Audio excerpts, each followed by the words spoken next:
a threat. And one of the things that can't be attacked is your self-custody Bitcoin. And one of the things that can be attacked is the ETF. You can't be exposed to that. That's my view. It's not a good idea. And by the way, that'll hit MSTR too. It'll probably hit other stuff as well. Friends and enemies, welcome back. Canadian Bitcoiners podcast. Friends and enemies, welcome to the CBP. Wanna be better informed? Listen to Len and Joey. Sponsors taken care of right off the top. Oh, Bitcoin and easy DNS. The media is feeding the slop. It doesn't matter what topics discussed. Quality entertainment and information you can trust. That's being planned or at least discussed. You know, we're not going to allow quality entertainment and information you can trust. Send the guy some value, boost them with some stats. Bitcoin is a scarcity asset. I mean, it's just a fact. Geopolitical, national, down to the local cloud. Friends and enemies, welcome back to the Canadian Bitcoiners podcast, the mighty CBP. We got two special friends tonight, Zac and Pablo. We're going to be talking about learning Bitcoin. This is the second year for learning Bitcoin. I don't want to call it a conference because I think it's more than that.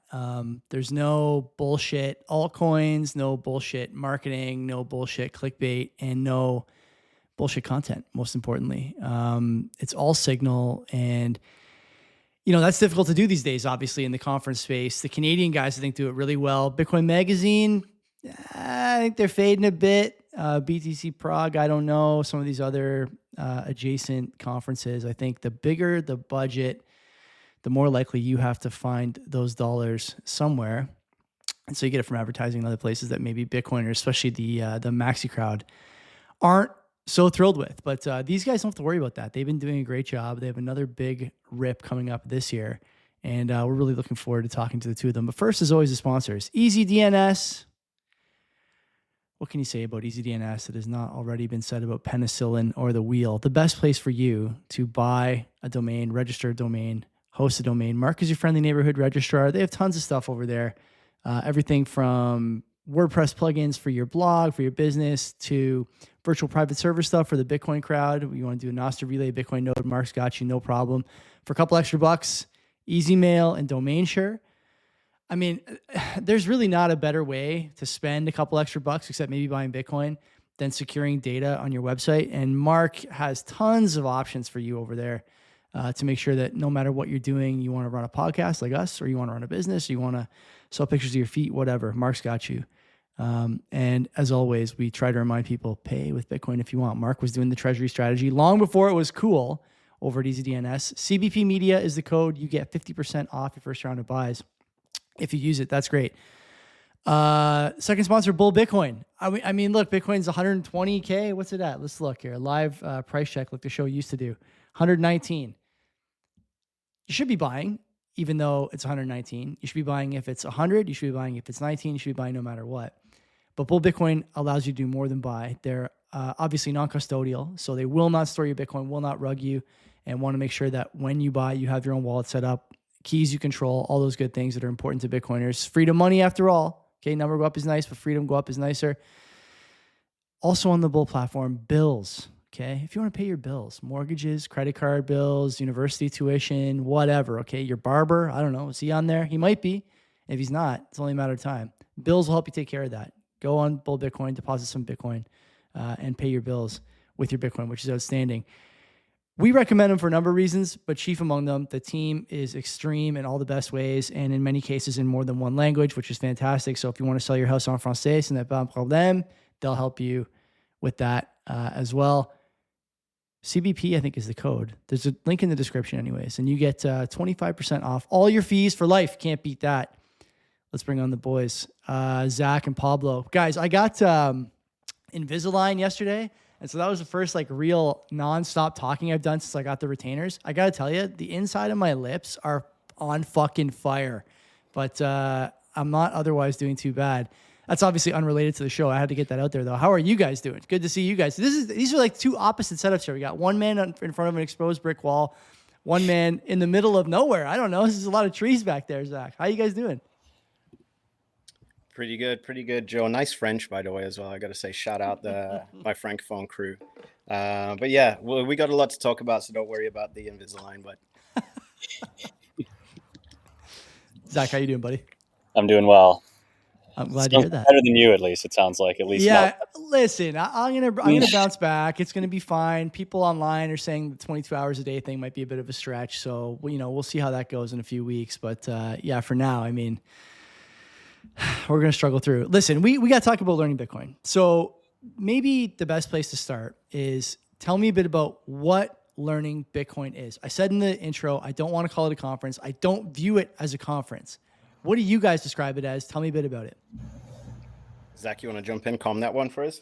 Yeah, why not? It does say director of comms, I guess, below my name there. That's a little too professional. I see we just got bull Bitcoin and hashtag melt up summer over there. I could have been way more casual with that. But you know what? Good to get the Learning Bitcoin name out there, get that on the screen, whatever.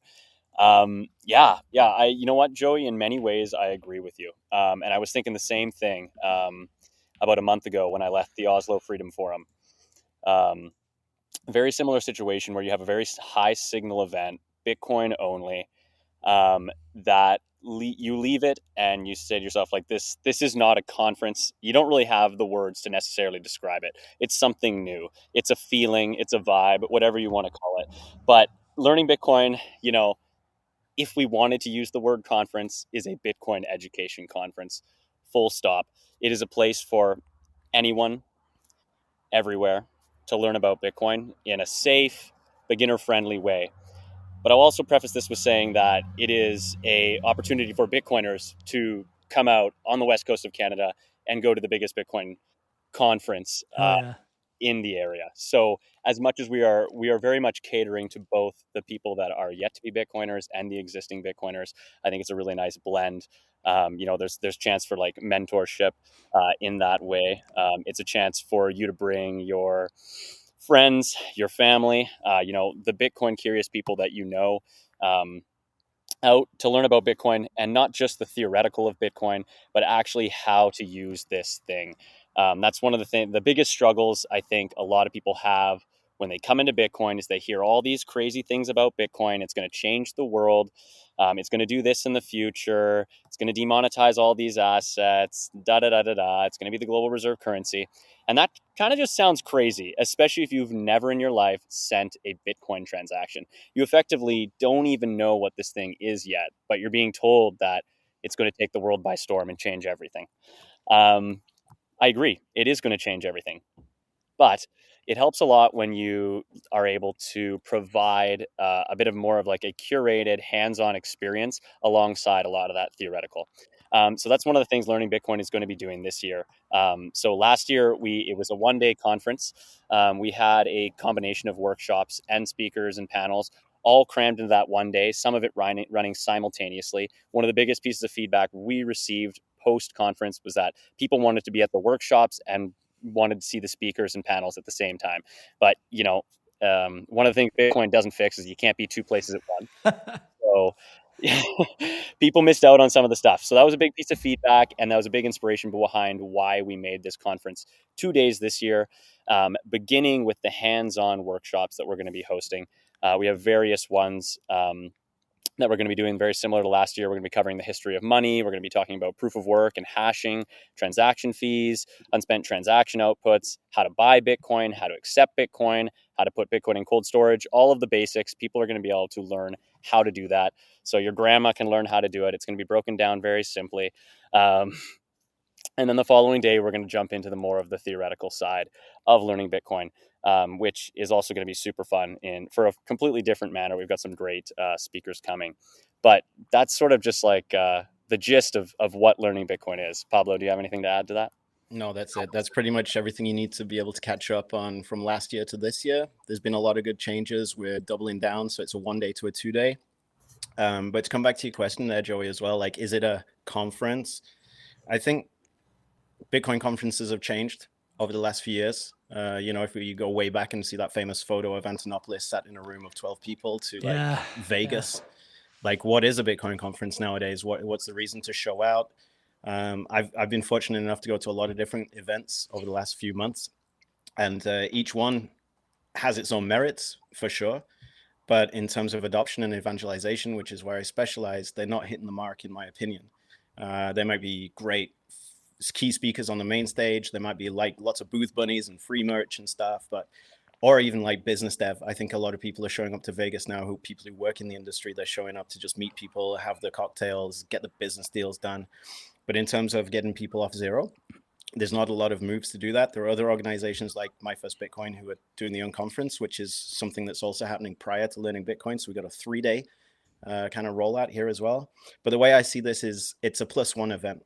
You know, if there's somebody in your life who you've been talking to about Bitcoin and you're not sure where to start, they don't want to come to the meetup, they can't make it. If you just want to go from A to Z all the way through, then learning Bitcoin is the way to be able to get them off zero. And they can ask the questions and have a consensus by, it's not just the stepbrother, it's not just my neighbor, it's not just my colleague talking about Bitcoin. There's a whole room of Bitcoiners here welcoming us on board.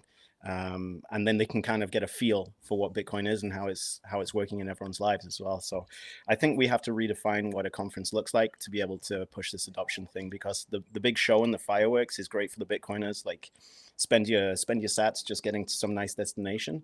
But if we want this thing to be accessible and available to everyone, we have to be able to pivot on what a conference is. So in my opinion, yes, it is a conference, but it's what conferences are going to look like rather than what conferences have looked like. So I like this. These are good responses, boys. For me, looking at what you guys did last year, looking at the schedule this year and some of the rollout communications, there's a fine line, I think, finer than one may feel for a first-time Bitcoiner, first-time Bitcoin conference attendee. You could go down the road of pure corpo speak and have guys in suits talking about the importance of Bitcoin treasury strategies and Bitcoin torque and other nonsense. That's probably too far.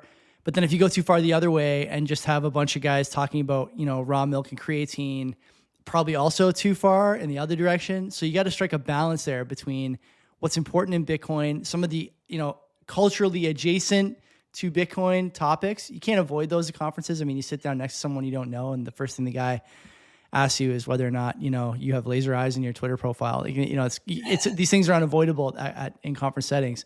But being able to strike a balance with what's on stage, having people learn a bit about the technicals and the capabilities of Bitcoin, IRL, I think this is really good. And I'm happy to hear you guys are doing this second time. I know last year you guys were excited. It seems like you're even more excited this time around.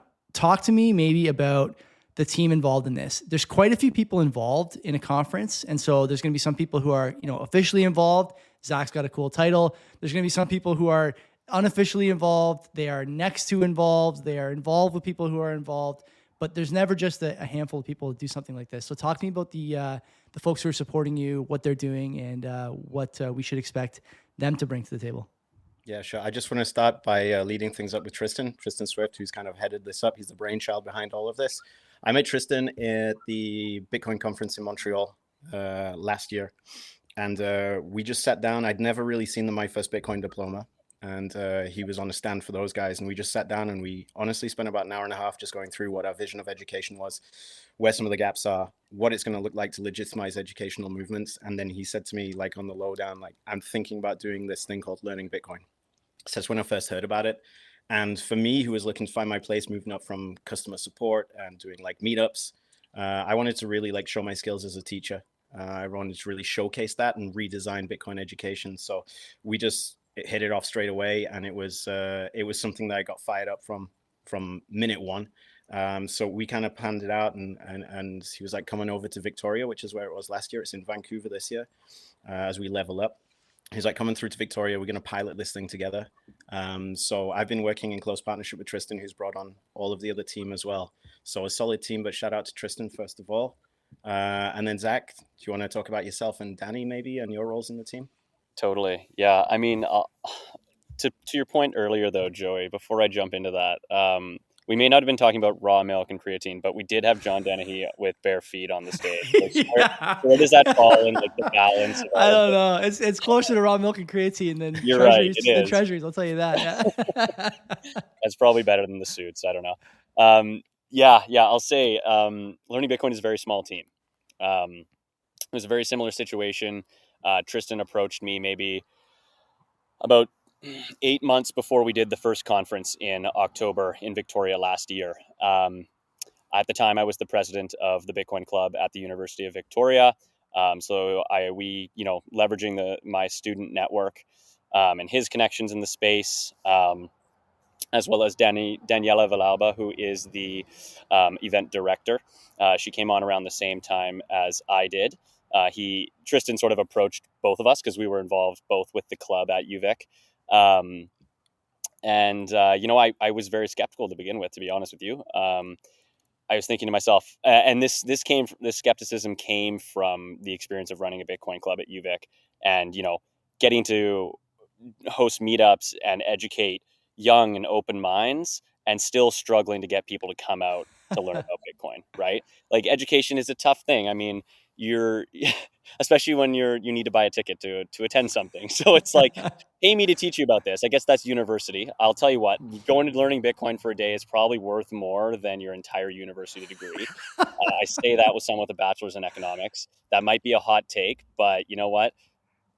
Put in 100 hours into Bitcoin, come back to me. We can talk about this more. We're a small team with a big dream, is what I've liked to say over the last little while.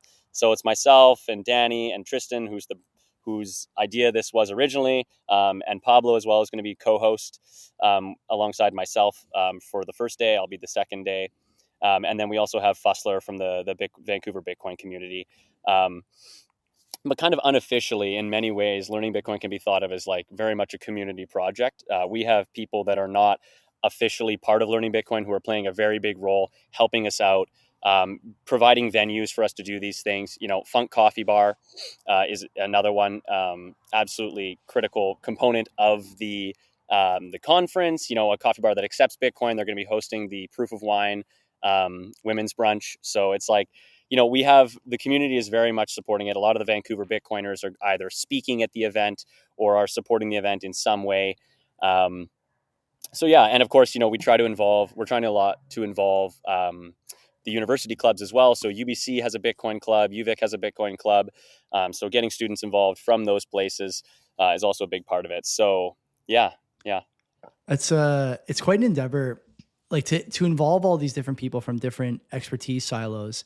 Obviously it's important, but one thing I think the sort of general, let's say the newer Bitcoiners don't know, is that Bitcoin is really for people of all walks of life, all career paths, and so, to me, it's not surprising to hear that like you were able to like corral Daniela, Tristan, like these guys all have other jobs, right? They're doing other stuff but they're all willing to come and loan their expertise to a Bitcoin conference. And then on top of that, you have some other great people that I know you had speak last year, and there's a lot of good Bitcoiners on the West Coast there. You got Adam, and I think Deedles is out there, and a handful of others as well.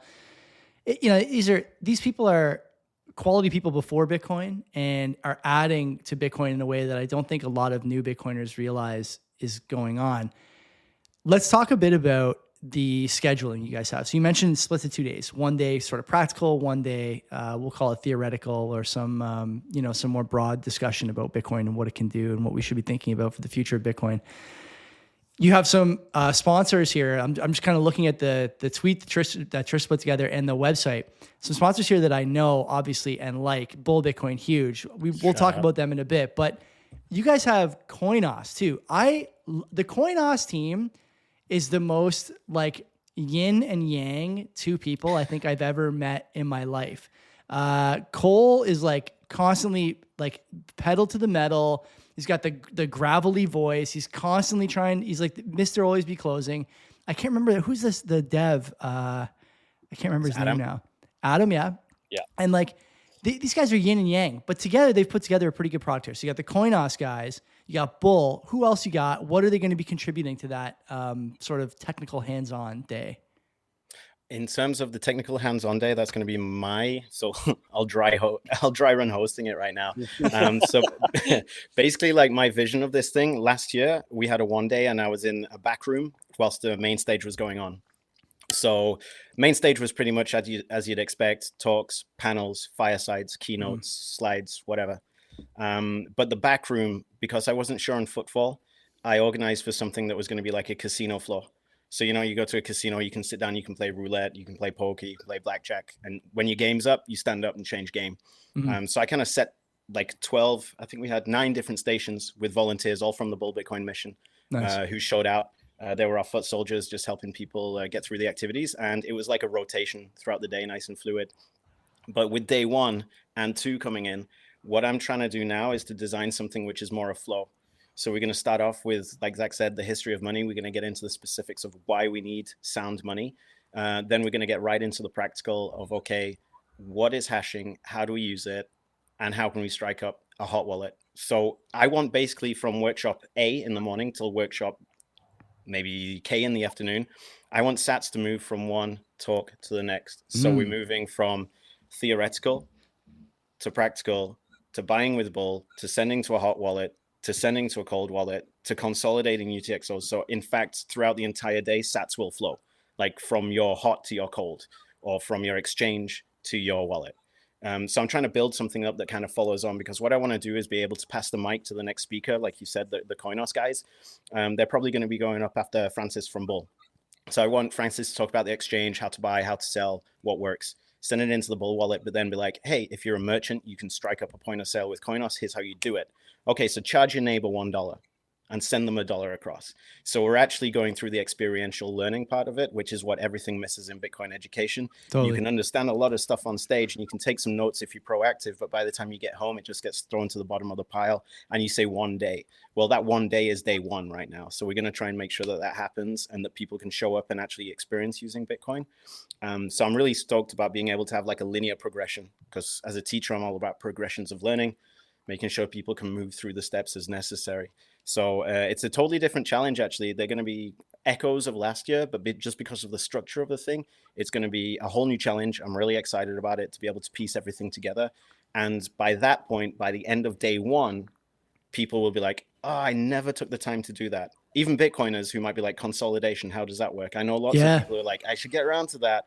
Well, we're going to do a workshop on how UTXOs and fees work. And then after that, we can show you how to consolidate. And you can do it there live with volunteers from the mission. Again, shout out, running around and making sure like you got a co-pilot throughout the experience. So this is good for everyone. Like I was saying, it's a +1 event. So even Bitcoiners who are thinking about showing up and being like, sounds pretty basic, you might actually get some real class time with some real class people who can workshop you through something you've yet to do. Also, if you've done everything and you've got the whole setup, you feel like you're on top of stuff, I want you to be able to come and copy what I do at your meetup, at your local coffee spot, at your sports team, whatever. Like I'm going to open source everything. So the idea is that if I do something you think you can do, well, here's the lesson plan, here's the materials, here's the list of stuff I bought from the dollar store. Go to your local town, local village, local wherever, and try it out yourself. I want to model what education can look like and show people how we can just not gather together to grab beers and talk about the latest things on Twitter. I want people to be equipped with like, yo, I think I could handle explaining UTXOs to my 12-year-old daughter and her friends, right? Like, this is how it needs to work. So that's pretty much day 1. In terms of day 2, people are going to be able to catch a lot more on day 2 because they've had the prerequisites answered in day 1. So they'll get a lot more value out of it. So that's kind of a structuring point.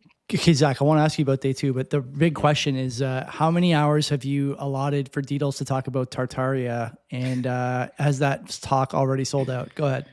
I'm gonna have to keep people short on stuff as well. Like my biggest concern is Francis. You know what Francis is like. You've had him on the podcast. He's got 1 hour to basically like wheel people through. There's actually a room. The show has a number of different rooms. There's actually one that I always keep open. Francis is in there right now. He's been in there for a couple nights. Bring him on He's still talking. Yeah, he hasn't stopped. Yeah. More echo. Okay, Zac, talk to me about day 2. What are you expecting on day 2? It's hard to run, by the way. Hard to run technical side. Also hard to run the chat / talking / because everyone wants to play their greatest hits and you got to stop them. You can't be doing your greatest hits at a conference anymore. So I mean, it's a good thing I have lots of experience in this area at this point. For those that don't know, I work full-time at HRF outside of learning Bitcoin, which is just my passion project for free. And so we do a lot of events, and I've been the timer guy in multiple situations before. And it's like, yeah, you need to get off. Like you're cut off, because ultimately, like when it comes to programming and everything's allotted times, like you do kind of have to be very strict about that stuff. So yeah, I mean, I'll be the guy on day 2 between the speakers, introducing, saying a couple things after, trying not to look dumb. I don't know. It was pretty natural last year. I'm excited for the flow of that. Yeah, I mean, for starters, I should have mentioned this when you asked about the team as well. And I mentioned all the team and I mentioned the community. But what I didn't mention is that this conference would also not be possible without the sponsors behind it. Pablo, you mentioned a few of them there. This year, we're welcoming Coin Cards as our stage sponsor for the first time. Coin Cards is a place where you can actually shop for like mobile top-ups and gift cards and vouchers for like various retailers. You can pay in Bitcoin, no KYC. So for the privacy advocates, this is a way to get gift cards in Bitcoin without revealing all of your personal information to China. Sorry, I just had to say that. And then, of course, we also have Irene, who's actually going to be our coffee sponsor this year. So there's going to be free coffee this year, which I think is going to be a huge thing. I remember I had to get my mom to go grab me a Starbucks last time. About halfway through my emceeing, I was literally crashing. So I'm glad that we're going to have free coffee. For those of you who don't know, Irene is a Bitcoin miner. They do some amazing mining, powered entirely by renewable energy. So really happy to bring them on this year. And then perhaps my favorite sponsor, though this is completely biased, is HRF. So HRF is actually going to be involved this year. We have speakers coming from HRF beyond myself. They're also going to be sponsoring the speakers dinner as well. So one of the things I was going to mention is that one of the cool things about learning Bitcoin is that, it's a conference where you can go and actually still meet the speakers. That is not a reality most of the big conferences these days. If you go to the Bitcoin conference, you are not meeting Michael Saylor. Maybe you are, probably not. Maybe you wanted to talk to JD Vance anyway, so that was more your thing. I don't know, doesn't matter. Learning Bitcoin's for everybody. But it's still at it's a smaller vibe, few hundred people. So it's totally possible to meet your heroes, if you will, though you shouldn't have any heroes in Bitcoin. View Kelly is proving that right now to all of them. But we can get into that in a little bit. But in general, yeah, super excited for day 2. We have an amazing lineup of speakers. We're bringing in BTC Sessions. This is like, in my opinion, he has set the bar as a world-class Bitcoin educator. I don't know if there's anyone better than him. There's many people that are doing an amazing job as well, but truly, he has a tutorial for everything. He actually helps us at HRF run our financial freedom workshops alongside Anna Chekovich, who is the financial director for Alexei Navalny's Anti-Corruption Foundation in Russia, which is a nonprofit using Bitcoin because they can't use traditional banking systems because Russia has completely cut them off. So that's a perfect example of activism and human rights powered by Bitcoin. That's a lot of the work we do at HRF. So just plugging that in there for fun. But we're also welcoming the mayor of Vancouver Kenny to the conference, Ken Sim. So, I mean, this is one of the, if we're going to bring politics into Bitcoin, I like that it's this local. Let me just say that. I was pretty upset to see, and maybe this is just me, I looked at the Bitcoin conference this year and like the entire headlining image was just politicians, all from one side of the political aisle. And I have absolutely nothing wrong with those people coming to speak at Bitcoin conferences, but I thought it was weird how much they were pushing just like an entirely political agenda. It was an election campaign stop for the Republicans. Yeah, basically. I was like, where are the cypherpunks? Where are the economists or whatever? Like, you know what? It just felt like it was a departure from a lot of the grassroots education and people they've had in previous years.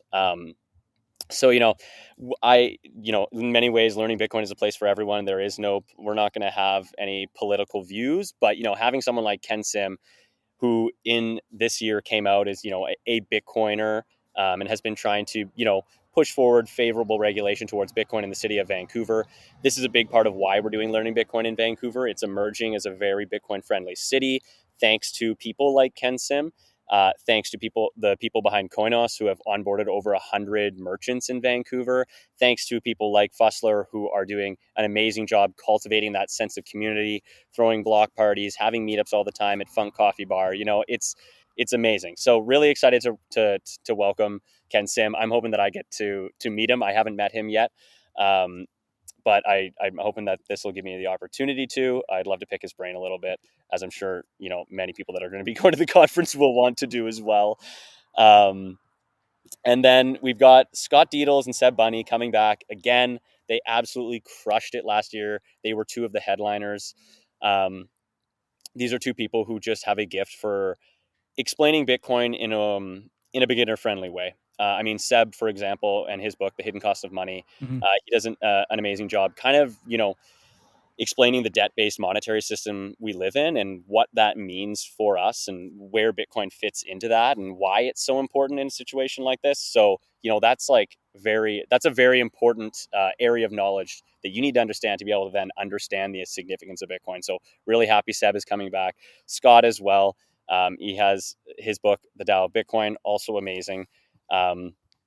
I loved his presentation last time. He's such a chill guy. I'm really excited for him to get to speak again.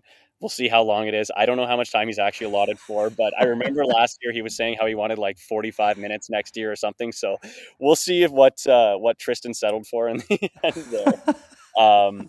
We'll for sure have a countdown clock on stage. Tristan, 100%. If you're listening, we will. And I'll be like off to the side, like, I don't know, like flashing zeros with my hands or something. I haven't decided how I'll communicate that, but yeah, so that'll be great. As Pablo mentioned, Francis is also coming from Bull Bitcoin. Really excited to welcome him. He didn't make it last year, but Bull Bitcoin has been a big part of learning Bitcoin as well. So really happy to see him coming out this year. And then, as I was saying, Arsh Malou is going to be coming. He's the operations lead for the financial freedom team at HRF. So he helps put on some of the most world-class Bitcoin events, the Global Bitcoin Summit, the Oslo Freedom Forum. So really excited that he's actually going to be joining us in Vancouver as well. He's going to be speaking. He's just got a great perspective. Really excited to bring in that the financial freedom angle of Bitcoin. It was present last year, but really driving home the point of financial freedom, and also maybe helping people check their financial privilege a bit and realizing that Bitcoin is for Canadians, it's for Americans, but the 75%, the 6 billion people living under an authoritarian regime need Bitcoin, 2, 3, 4, 5, 10 times more than you do even. Mm-hmm. So, understanding the global context of Bitcoin and where the demand for it is really going to come for beyond just being an investment here in the West. So really excited that Arsh is coming. My boss, Ayelen Azorio, is also going to be joining us. She's not going to be speaking, but she will be at the conference. So the HRF presence will be strong this year. Really excited for that. I think it's just such a powerful angle to talk about Bitcoin at. On that same sort of theme, Will Kasserin from Damis is going to be joining us. So we're expanding to include not just Bitcoin, but broader freedom technologies like Nostr, which is a decentralized social media. For those that are not aware, it's so much more than that, but that's a very easy way to explain it. But Will is going to come up. He built Damis, which is a client for Nostr. So he's going to talk about Nostr, why it's important, talk a little bit about Damis. I think that's going to be a really great addition to the programming. I mean, having someone, talking about Bitcoin, but not talking about Bitcoin in a way, I think that's very powerful. Also, with all the censorship going on in social media, everyone understands that's a problem. What is the solution? People still think it's these decentralized and name only solutions like Blue Sky or whatever. Nostr is the only decentralized social media or social protocol, if you will. So, being able to kind of cut through the noise in that sense, I think will be really powerful. So super excited that he's coming. We've also got Anil Patel, who does some really great beginner Bitcoin graphics. He has the Bitcoin handbook, which is breaking down core Bitcoin concept through visualization. I love that. He's a great guy. He's a perfect kind of person to be talking to pre-coiners. So really glad that he's coming. And then my good buddy Roger Wang is also going to be joining us again this year. So he's the author of Would Mao Whole Bitcoin, and he just has a very interesting perspective on Bitcoin. He's also a journalist for Forbes. He's helped out HRF quite a bit as well with regarding central bank digital currencies. So I'm hoping maybe he'll touch on that as well, so people can understand what CBDCs are, which actually is a good segue. I was going to say, we've got this new government with a central banker, now prime minister, and what's funny is when he got elected, and I'm not going to take any political views right now, but when he got elected, I said, he's a central banker. I won't be surprised if we see some progress on central bank digital currencies. Lo and behold, at that time, Canada had shelved the idea of a central bank digital currency. They are now researching it again. they are now putting out papers about CBDCs again. This has happened within months of Carney coming into power. There's also this Bill C2, which I'm sure you guys have also familiar with, that is trying to basically criminalize cash transactions over $10,000. So really, this is a really good time to learn about the alternatives out there, to learn about financial freedom, how Bitcoin provides financial freedom. And all these speakers are going to do a great job of helping you understand that alongside how to use that in day one with Pablo. So, CBDCs, all of this stuff, like, it's just awareness is the first step to understanding the threat that it poses. And so, I'm hoping we can kind of have some topics on that as well. The CBDCs thing is nuts to me. I mean, this is not conference related, but you're right. The position papers from BOC did stop, I think, about a year and a half ago. Yeah, they surveyed it, right? They sent out some kind of survey to, I don't know who, probably a hand-selected group of people. They played the stats pretty well, but even their played stats came back saying, like, people don't want it. They shelved it, but these things will keep coming back. No one wants it because they're starting, like, I think even the sort of least connected, least online people are starting to understand, like, to your point, Zach, that $10,000 transaction thing, that's cumulative, it's not one transaction. On like an annual basis, or? It's vague. The language is vague. Yeah. So that's even more dangerous than I had even interpreted. It's incredible, and so people, I think, are there's a term coined by somebody, I forget who, but it's often used by Hervoye Morich over on Geopolitics and Empire, the algorithm ghetto. I think a lot of Canadians don't realize that they're slipping into this algorithm ghetto at basically every turn, right? Every time they interact with the internet, it's algorithmically, sort of brainwashing them and filling the dopamine up till it's overflowing, and then you can't even, take a shit without doom scrolling, and you're like 20 years old. Now you're talking about, on top of that, having to use money that's monitored and taxed basically at a whim, that you're only allowed to spend on certain things at certain times. And people can say all they want about, this is a conspiracy theory. I would posit to you that control over the individual has only ever gone one way over the course of history. And the only time that it reverses is through bloodshed. And so if you want that outcome, keep using these dollars, keep using CBDCs. If you want to be a peaceful protester and, maybe get rich along the way, Bitcoin is the thing that is going to do that for you. And it's not about drug dealers. It's not about Silk Road. It's not about any of this stuff. It's about, I have a right to privacy and individualism as a citizen of a modern Western democracy, okay, in name at least.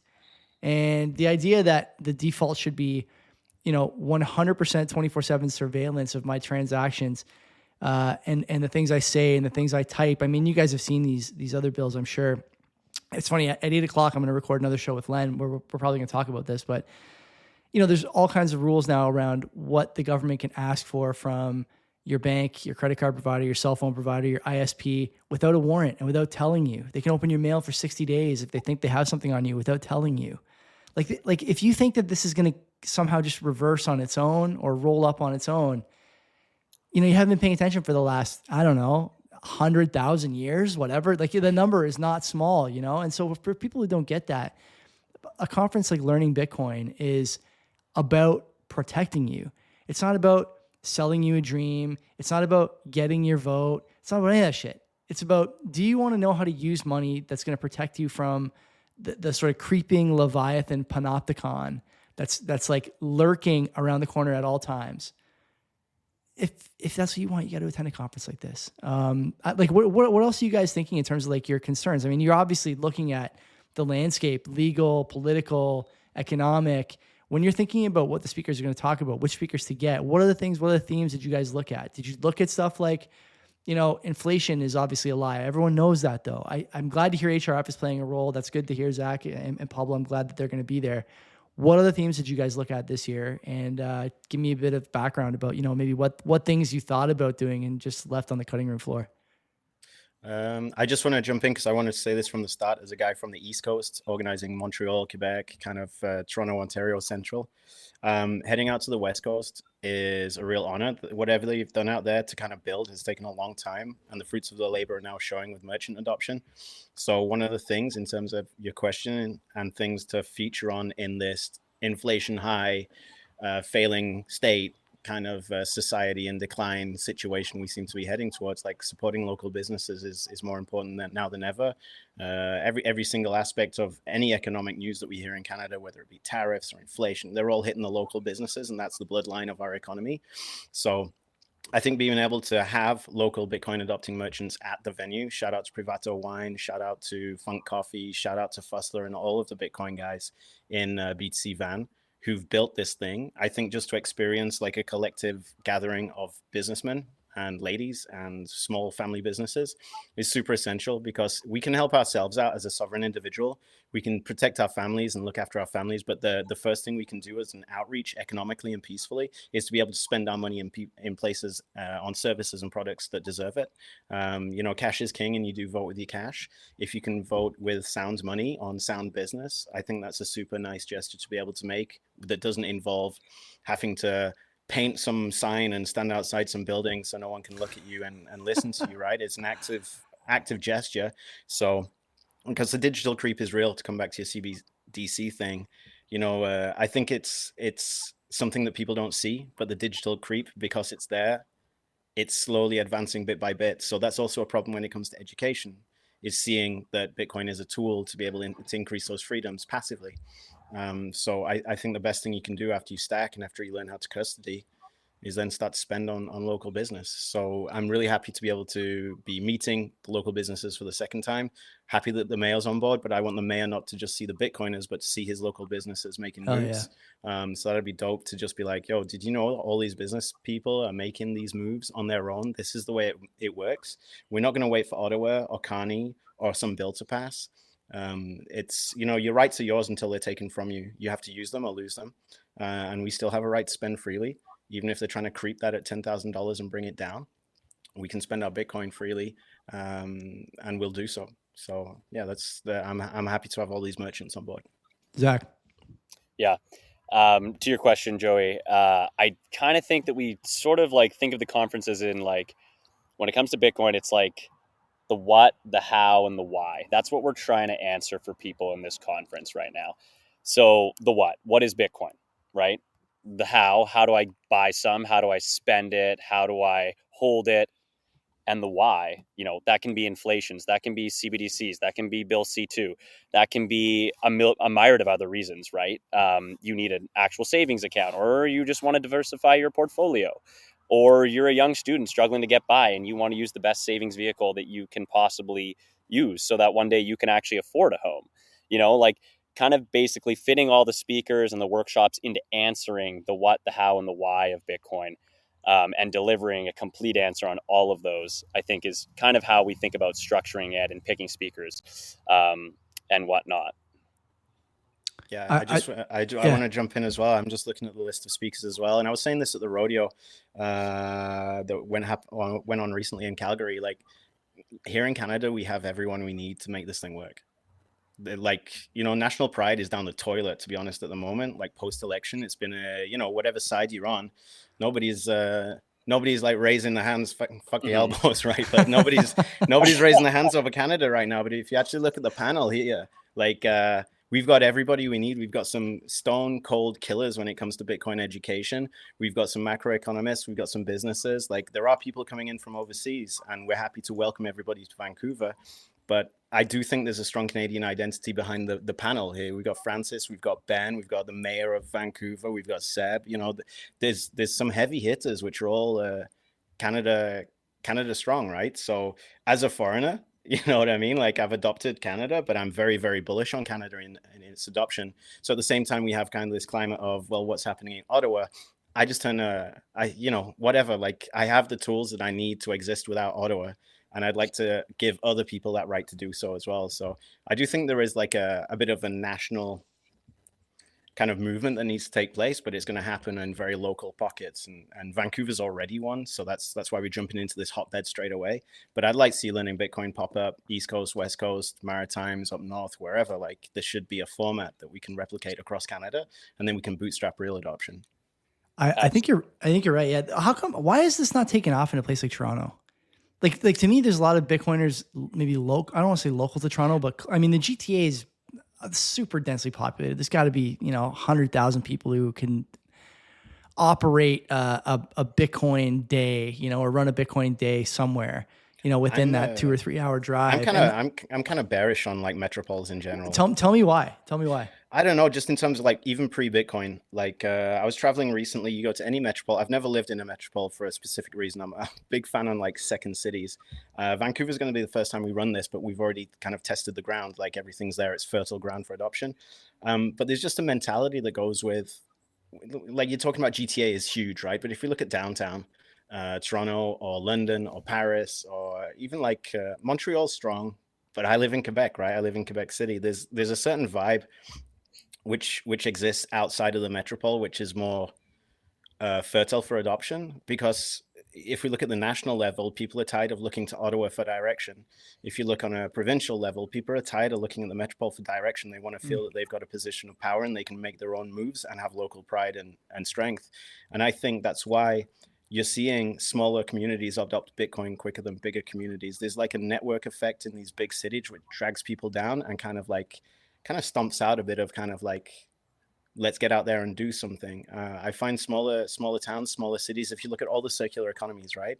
They're all happening in smaller places. You got Uvita, you got Berlin, you've got various different circular economies. And there's more of a network effect in smaller cities than bigger ones in a positive sense. The network effect in big cities drags everyone down.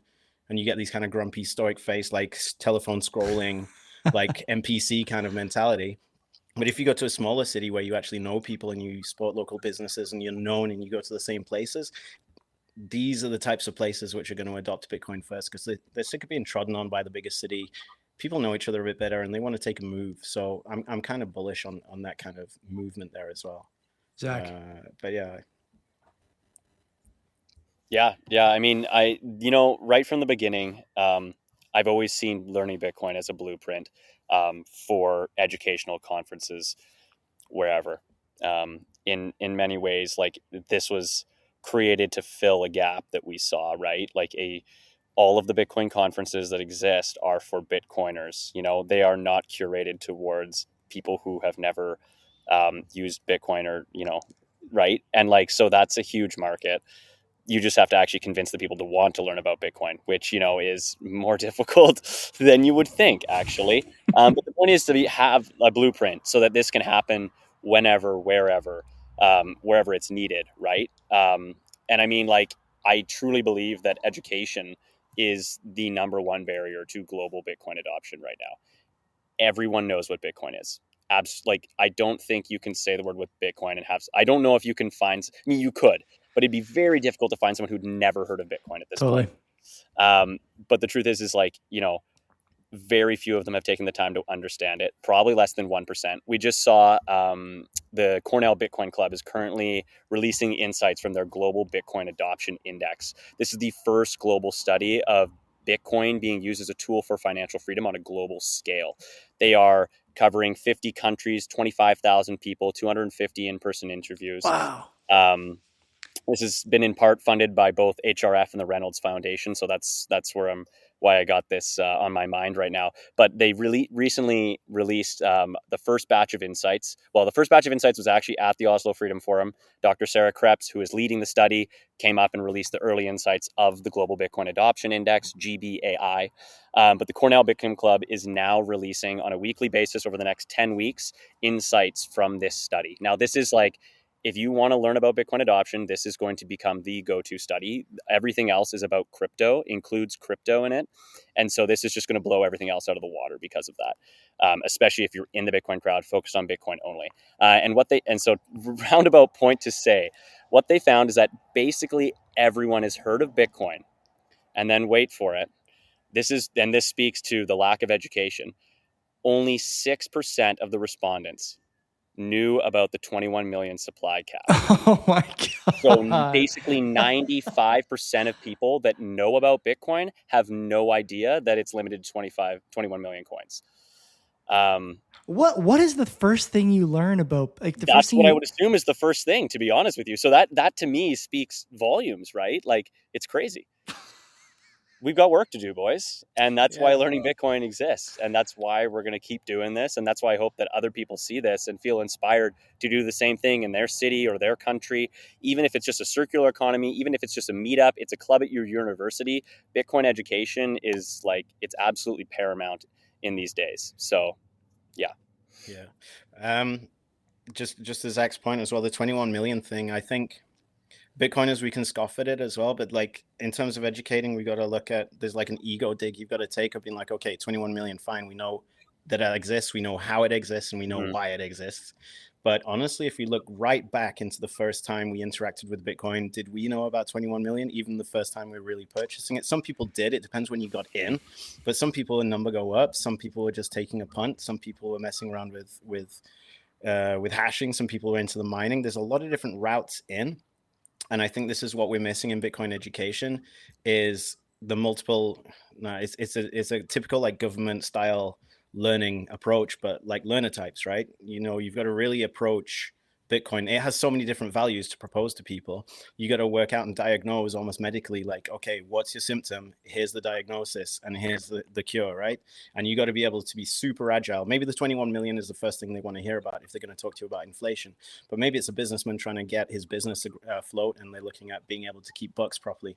Maybe it's a family looking at being able to just inherit properly. There's like lots of different aspects. We need to be super flexible and super malleable about how we can just, you know, you need to have all the cards up your sleeve and just be able to play the right one at the right time to get that interest. But there's so many knowledge gaps. And there's also on top of that, you got the FUD to fight as well, which has never been helping us. But I'm feeling that the FUD's diminishing quite a lot. And now it's kind of just like level pegging with, for lack of a better word, a bit of ignorance. People are not willing to take that. So what I'd really like to do is be able to seed curiosity. Curiosity is what we need. I think that's the source root of any Bitcoin education movement. You should be able to seed some type of curiosity. How you do that is up to you. We've got lots of workshops and lots of ways that people can get jazzed up on, like, hey, there's a trade game, or like, hey, this guy's making a smoothie on stage, or like, hey, we're playing cards, like, hey, we're shipping stuff at the post office. Like, it's all ways of just teasing people in and having the little hook, and then delivering a very small digestible package of like, so that's another thing you know about Bitcoin. They're like, oh. So teaching them without them really knowing that they're learning, right? Because grandstanding from our position as Bitcoiners, because there is part of the identity of being a Bitcoiner, which is like, we worked it out before you. And there's kind of a superiority chain which happens, but that's definitely controversial to being able to be like, yo, like, I'ma help you. Like, I really want to help you. And I want you to understand like this very small part, because I know a lot about different elements, but this one's going to really help you. This is the one thing you need to learn for today and come back tomorrow, right? So it's just trying to break those down in that way. But to come back to the Ontario, why isn't Learning Bitcoin in Ontario? Joey, we've got an amazing Bitcoin event in Ontario. We're hacking your life, your terms from the inside out, right? This is Learning Bitcoin 2027. Does Zach know about that? Does Zach know about that? Zach, I do not know. There's a real estate brokerage called Rockstar Real Estate. Or yes, actually, I've been on their podcast. Yeah, and so these guys are like, you know, 10 years ago they were shilling rental properties. They still are. Mm-hmm. But, you know, now if you listen to them speak or go to their events or go to their wherever, it's a room full of real estate guys, and they're all thinking about Bitcoin. And then in the hallway, where people have presumably paid to put up booths to advertise to real estate investors, everyone is just talking to Pablo and Kev and Matt from Bull about self-custody and like, how do I sell my house to buy Bitcoin? It's just it was Learning Bitcoin. I mean, you look at the lineup, like Francis was there, he'll be at right. Learning. Ben like was Ben there. was there, they'll be at Learning. Like the mentors are there, they'll be at Learning. The Karadzes were there. Like it's a micro Learning Bitcoin. It's just not branded that way yet. But watch out. Watch out. I love that. Shout out to the Rockstar family. Let's okay, so if you want to go to Learning Bitcoin, you can use, there's a code. CBP is the code. You get 20% off. We don't get anything. I don't want anything for this. Okay. I want people to go to the conference is what I want. Tell people who are listening, there's, by my count here, 195 people across all these different streaming platforms who have taken time out of their Thursday night instead of being at the bar having a pint to listen to a couple of guys talk about Bitcoin and why it's important. Give people the reason why they should go to the conference. Why should they use the code, get the 20%, and go to the conference? Pablo, you go first. All right. Okay. So I call this the +1 Bitcoin event. You're having these conversations. You're trying to pitch Bitcoin or angle Bitcoin into conversations, or getting kicked out of the family supper because you talk too much about it. But there's a reason you're getting kicked out. And like, I'm going to try and help you learn how you can just seed curiosity and how you can bring Bitcoin to the masses. I work as an evangelist, and that's my goal, right? Is to welcome everybody into this session. So if you're a Bitcoiner, you're going to learn how to be able to teach Bitcoin a bit better. Everything will be open source. So you'll walk away with all of the information that I had going into the event. You'll walk away with every single ounce of it, so you can go back to your respective homes and your communities and help do that. If you're lucky enough to be able to bring a friend along as well, or a colleague or a family member, one of the best parts for me, like I always tell this one, but it was definitely like one of the highlights of last year. I pretty much designed my activities with a 0 age threshold. So on the upside and the downside, everybody should be able to participate in these things. That's kind of a challenge I give myself. But I remember we were explaining like UTXOs, and I had, it was Tristan, the organizer, with his girlfriend and his girlfriend's mum and one of the grandkids. And they were all sat down at the table, 3 generations, being like, oh, I get it now. Incredible. So if you want to bring somebody along who needs that eureka moment, that orange pill, that, oh, I get it now moment, come along, because they'll definitely have that. That's my, I want to seed curiosity and deliver an aha moment. That's exactly what we're going to be doing on day 1. And day 2 is just going to be everything that they heard about in day 1, but in a drinking from the fire hose, but they get it now. They're going to be surfing the fire hose, because they'll be on top of that wave, you know? So we want to get them up and standing on the board, and then we push them into the big waves. That's where Zac jumps in. Yeah. I mean, very well said, Pablo. I don't know how I'm going to top that. But yeah, I mean, I'll just say, like, learning Bitcoin is a place for everyone, regardless of your political views, regardless of your age, your gender, regardless of whether you know about Bitcoin or whether you don't know about Bitcoin. Even if you put in 10,000 hours, this is still going to be an amazing time to, like, if you're in the area, hang out with Bitcoiners, orange pill a couple people, help us orange pill, come to the conference for the vibes. It's super cheap. Like, this is not an event where we're trying to make money. It's a team of passionate people who care about Bitcoin, who care about seeing freedom go up, and not just freedom go up for Canada, but freedom go up for all 8 billion people on this planet, to have a more fair and equitable world that is not exploitive, that doesn't infringe on our privacy and all of these other problems that I'm sure many viewers will be familiar with, and everyone can feel, right? Like, we're all in a situation where we feel something's wrong. Something has to give. Like, what is that going to be? That thing is Bitcoin. That is what is going to usher in the golden age. And we want all of you to be there with us when it happens. No grandstanding, just freedom and fairness. I love it. Boys, thank you for making time. I want to mention to the people listening, watching, I had to reschedule this from yesterday to tonight, and both these guys said, no problem, we're going to be around. Makes it easy for me, and I'm glad that so many of you were able to tune in and listen tonight. Until next time, take care of yourselves. Latest.